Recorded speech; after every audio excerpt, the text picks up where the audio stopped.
Next up in meal is the A, which stands for analysis. These are the fixins for your burger: the cheese, lettuce, tomato, ketchup, mustard, whatever makes your burger taste great.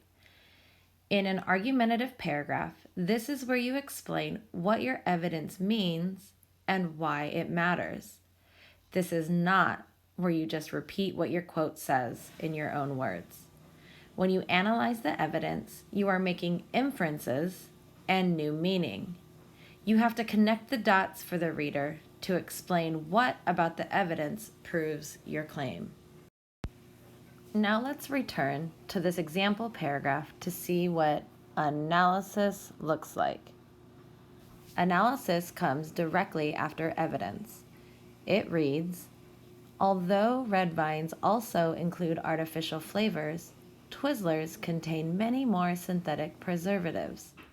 A person's body can digest all of the ingredients in both candies. However, our bodies take less time and energy to process fewer ingredients. Notice how this analysis does not just repeat the evidence that Twizzlers have 20 ingredients and red vines have 5. The analysis explains why it matters that Twizzlers have many more preservatives than red vines. It's worse for your body. Another thing to notice is that the analysis is more than one sentence. Often, it takes a few sentences to really analyze and explain how a piece of evidence backs up your claim.